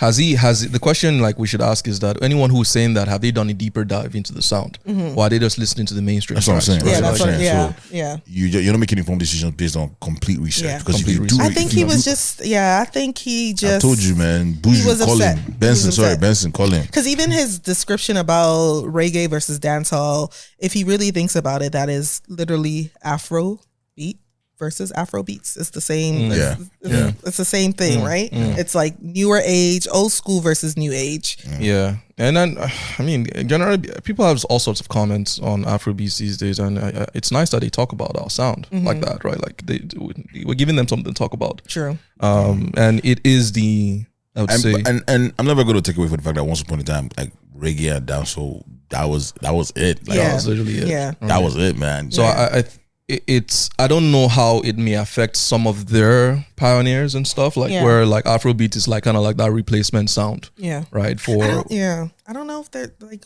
it doesn't have to be a replacement sound. It doesn't have to be, but it's how they perceive it as well, right? Because there's still like popular mainstream songs that are dancehall that were like songs of the Taliban was the song of the summer last year. Like it was literally everywhere. There's Go-Go, Taliban, Drift. Like there's too many of all the songs there'll always be a summer dancehall hit. Mm-hmm. I don't think that's gonna ever go away. But I think two things can be true. Yes. Right? Like there's the dance halls could have their hits and we could have our hits too. Yeah. So Jamaica, December 31st? Yeah. Well, I'm going to be there. I don't know about you. Are you for real? But there's this thing. Oh, there's another thing I wanted to ask you. Sorry, Dre. There was this whole thing during Caravana about a few people were tweeting about how they didn't want to hear Afrobeats at parties and why you were playing Afrobeats at parties when it's Caravana weekend. Isn't that like a thing? That's a thing every year though. Is that no? I don't know. There was a year though. It was this year felt a little bit more of like it was like a versus targeted thing. I actually think there was no. I did not see any of that this year. Oh yeah, you're not. There was that discourse. But there was a year when Last came out, and on I was tired. Literally on floating, I don't know the floating buses. Yeah. Last. Yeah. Soca. People be whining and daggering. Well, that last. But wait. Those are their DJs. Those are their DJs. Why are their DJs playing it then? Exactly. I don't think it should be played on the parade. It should just be soca music. Right. But at a party, you should be at least able to pay like 20 minutes of Afrobeat. The truth is, there's a larger discourse when we look at there's a larger like discourse when we look at the parties, right? Mm-hmm. And you can quote me if I'm wrong, but a lot of the parties that can happen in the club space will most likely be an African club party. Yeah, because promoters liking a lot of these like the Jamaican parties. Things can go wrong. Mm-hmm. Yeah. So they're not going to get access to all these venues. So a lot of the venues that a lot of the primetime venues that this is the time they can play. They're like, this is the time for them. But like I want to say that most of the promoters, again, unless I'm wrong, but a lot of the prime venues that allow parties, even during Caravana, were all booked by African promoters for the most part.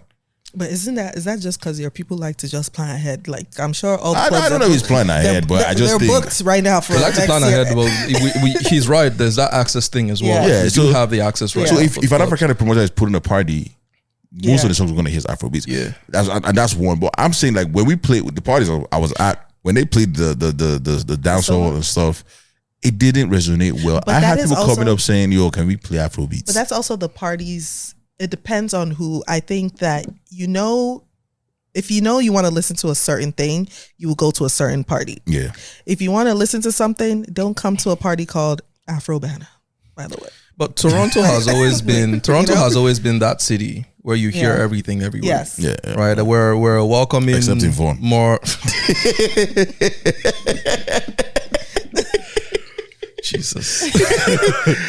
Shout out to my Vaughan people. But I'm just saying, if they see their place soca music and you drive all the way, don't be surprised. You should still be able to play like a 20 minutes soca set. A nice little we're a welcoming sound. It depends. Right. If we start doing Dorime, start doing Undertaker.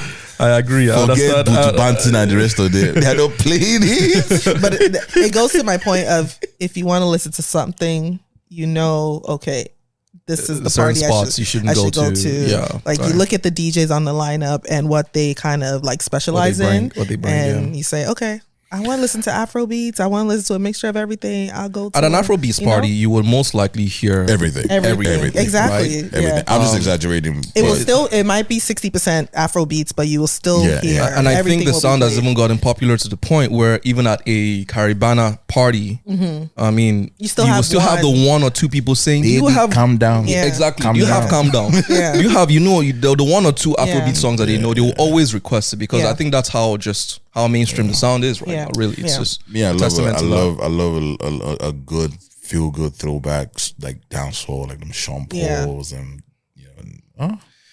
those are the times, you know. I mean, the times are still here, but like, Sean Paul did his thing. Shout out Sean Paul.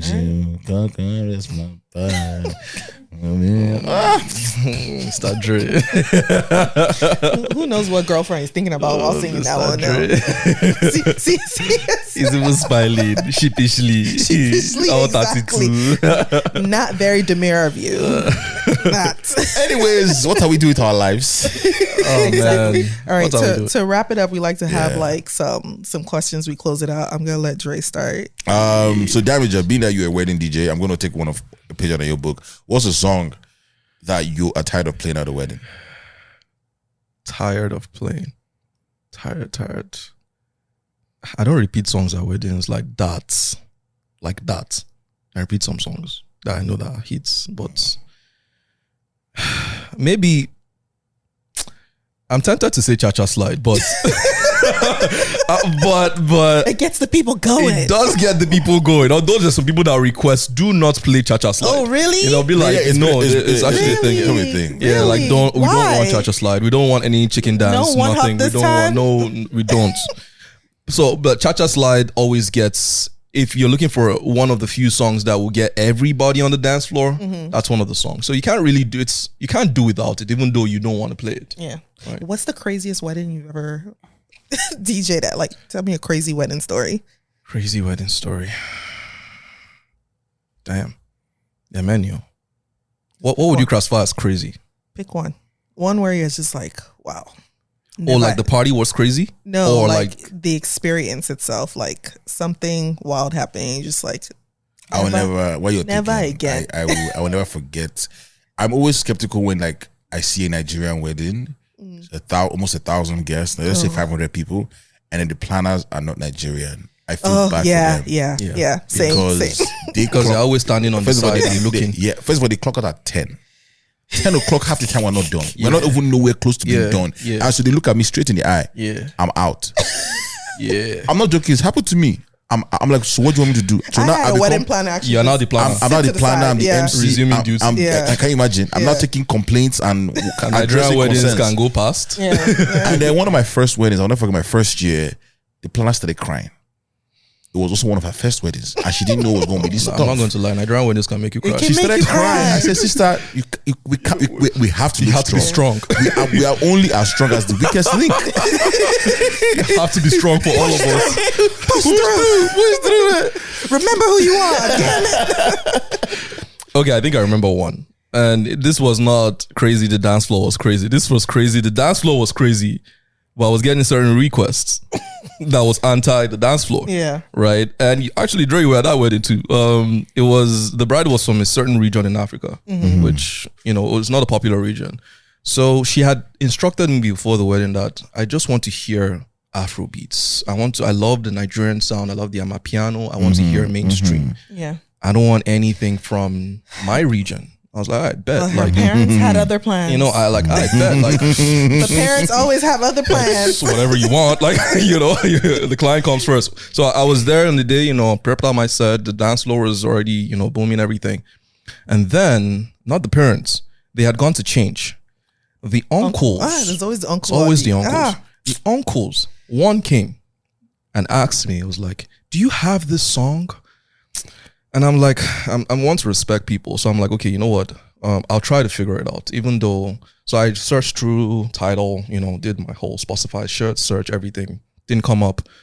I was like, okay, this is a YouTube search. And you know the challenge of going from Serato to YouTube and going back to Serato is very challenging. And you know what's so funny is that people automatically, they'll say, oh, can I just play it off my song, off my phone? And I'm like, it doesn't work that way. Sir. It doesn't work. It's not configured that way.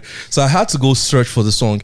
And you know all those kind of songs that it's not part of the top 10 hits on YouTube. You kind of have to go below. Yeah. And meanwhile, you're trying to work the dance floor still while you're doing this. So I was like, is it this song? The guy wasn't there anymore. So I was like, whatever, download the song. I had to do a rip at that point. So I just ripped the song, whatever. And then he came back And the dance floor was still, so I was kind of like waiting for a sweet spot. Yeah. And everybody's tired of dancing. I can't just like, and this was like it's like they're carrying you to like Nasarawa in Nigeria to go and bring a record that only Nasarawans will dance to, and I can dance to. Like Nasarawans who live in the village. It's only him. Only him that can dance to this record. So, you know when you recognize it and you're like, this dance floor will be empty within a second, bro. Like, what am I going to do?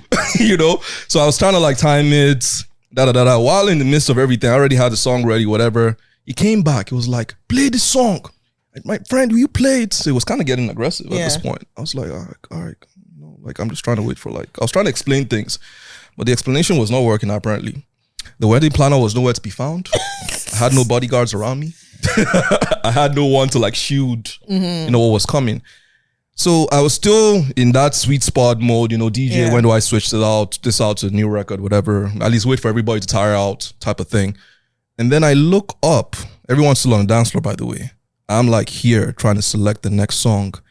Then I look up and from one person turned like 7 people. Asking you to play the song. So imagine just deep this. You're on your controller, your turntable. And then you look up and you see the Avengers just coming at you from far. Like side eye look, I'm like, I can't give them. I can't even like look at them right. Like I'm just like, so they formed a coalition and a committee. And they came to me and it was like, you must play this song. Mr. DJ. So anyone who would have been looking at the encounter from outside would have been like, these are witches and they're using this guy for sacrifice. If you had looked at what was going on at this point. So I was like, damn, I have no point. I have no choice at this point. And I literally had been told not to play any record. Yeah. There was no one. The planner wasn't there. I think Dre just disappeared. Whatever. You just went your own way. He saw what was coming. So Dre saw what it was like, let me apply wisdom. So I was like, shit, what do I do? I like, all right, so you know what? At this point, they are my elders. The younger people on the dance floor will have to understand. The bride herself at this point, I don't know how I can explain it, but she'll have to understand too. Yeah. Because, damn, 7 people? Mm-hmm. I've never had that before, by the way. So, and it's that one song, that one record. And it's not all those fella records that last 20 minutes. Yeah. So it's an extended play. Yeah. It's not, so I was like, definitely would have killed the dance floor. Yeah. So I was like, in my wisdom, I carried the mic. I was like, that's what I would have done. Introducing this song, shout out the person who requested the song. Everybody peacefully exited the dance floor. And they came on the dance floor. It didn't end there. It was just 7 of them? It was just the 7 of them dancing. I was like, all right, bet. Oh, you made their night? I made that night. So, that record made it out to Canada, apparently. Yeah. So the bride and the groom came out at this point. And remember, had been instructed to not do it. And the groom went off on me. Oh, wow. He just like lit up. And I was like, bro, chill out. Yeah. This is exactly what happened. Yeah. But I didn't have anybody else to explain it the way I explained it. So as soon as the wedding planner came back, I grabbed her like this. I was like, where have you been? Where have you been? You have some explaining to do. And I don't know. I've explained the way I can explain, but at the same time I explained I have to still work the record, blah, blah, blah. Please help me go explain to these people. Right. So they explained to them. I think that kind of like quelled the situation. Yeah. So they got what they wanted, but I went outside my bounds. What was I doing, my life? I would have done the same thing. You had no choice. See, I didn't want village curses and that. I didn't want someone to swear for me, so I just wanted peace, not problems. Yeah. And that's a very good story. That's fair. I did the needful, but that was a one-off story, and I think.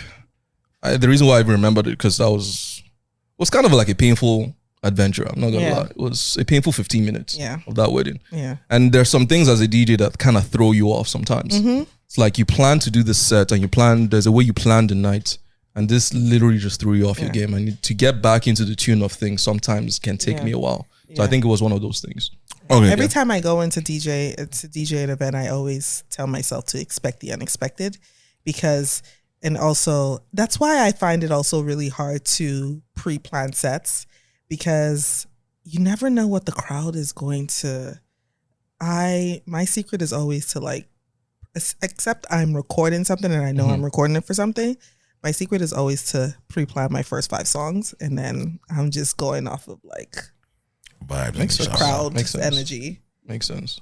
But, Makes sense. Let me wrap this up with a sweet one, and everyone's gonna give an answer. You wanna tell a girl you're interested in her as you Damiger, and I mean I know you're. It's just Damiger. Why is you want to tell a girl you're interested in her? I don't have a girl I'm interested in. And well, you have a guy you're interested. You want to tell them you're interested in them. What song are you sending to them to say, hey, I'm interested? Hey, I just met you. Joking.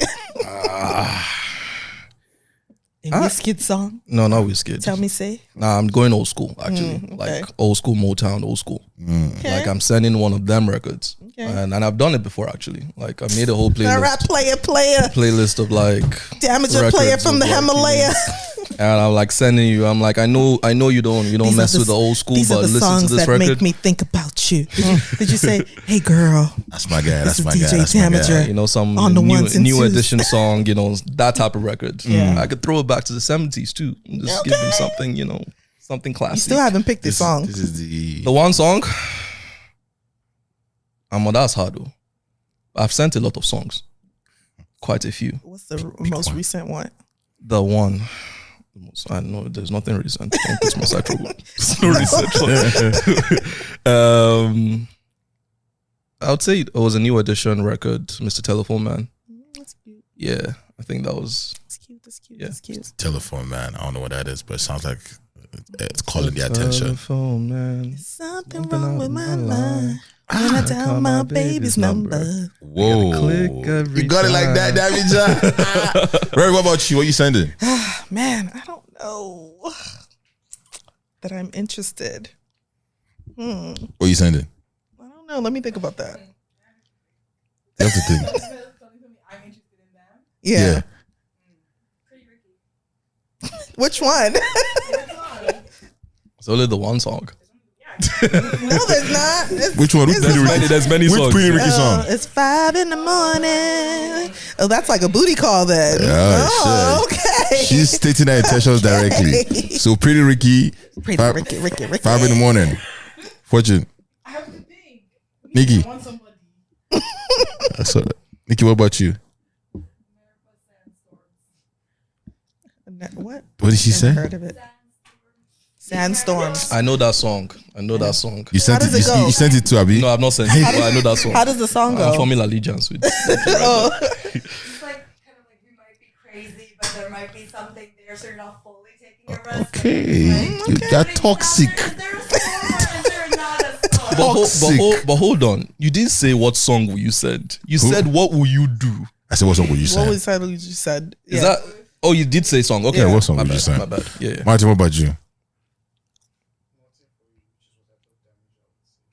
Nothing for you. Nothing for you. Wow. Isn't that the contrary of what you're trying to do? Wow. So you're like play hard to get. Yeah. What about you in the back? Okay. This guy's giving Gen Z. I would say, what's that song by Bobby Valentino? Slow down. Yeah. Oh, that's I a just good wanna one. get to know you. But don't. Turn around. Yeah, that'll be mine. Revy. Since I was just listening to the song, I would just say Beyonce upgrade you, because like if I'm in your life, I'm upgrading you, honey. So, you know, autumn up, okay, watch dimples Your in own your has neck. to always be different, yeah. Because you know, You don't get the attention, you want to upgrade them. Love it. I can't think of anything. Send somebody a song. That's why it's called it's B-side. it's romantic. Send someone a song. Song. So just in case you're trying to reply with a song, what song will you reply with? I don't, this song is by it's Murcielago by Young Parents. Okay. That's a good one.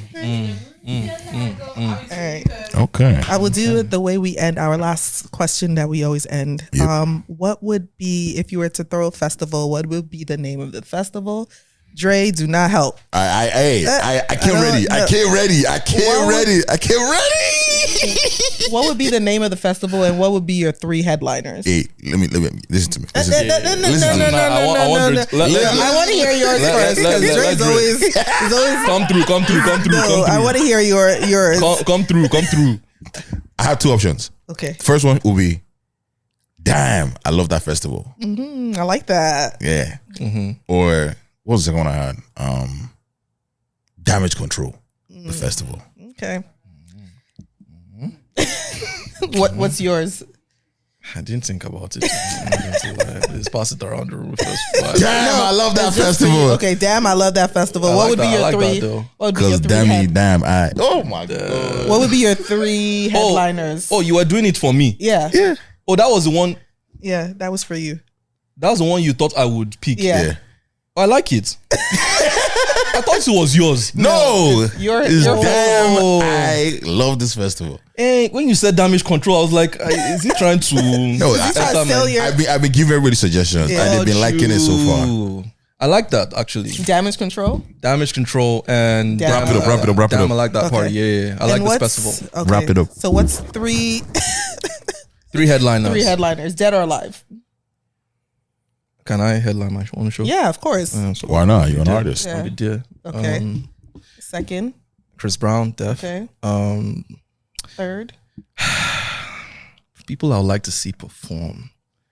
I'll pick someone from the Afro scene, Burna Boy for sure. Okay, that's a good energetic lineup. Yeah, it's very Damage Control. Yeah, y'all 3 will be in the background doing those photo shoots that Chris Brown likes to do. You know, did you see I'm not even gonna bring it up. There'll be a lot of Damage Controls. Well, that is the end of the episode. Here we like to give our guest flowers because we like to celebrate you. So we just wanted to give you your flowers and congratulate you in everything that you've done and all your accomplishments and all your future accomplishments. And say we see you and we appreciate you and your works in the Afrobeat scene. Appreciate it. Yeah. Then give me flower. Damn, I love these flowers. Nobody has given me flower in my life. Really? Actually, maybe. I'll take that back. I find that hard to believe, Playboy. I'm not trying to Damager. But this is beautiful. Thank you so much. B-Sides I'm really excited. I was excited to come, and I think I walk away from the show with a certain excitement as well. So love it. The flowers have made me better and warm inside. You know, I'm very, very excited. So thank you very much. Thank you, Revi, Dre. And where can people find you on social media? Social media, DJ Damiger, and all things DJ Damiger on every platform. They miss. If you type it, by the time you get to DAMI, my name should already be popping up. So you just press it and follow. Skating is a lifestyle. Skating. All right. Thank you everyone for another episode, and stay tuned for his B-side mix. Let's get it. All right.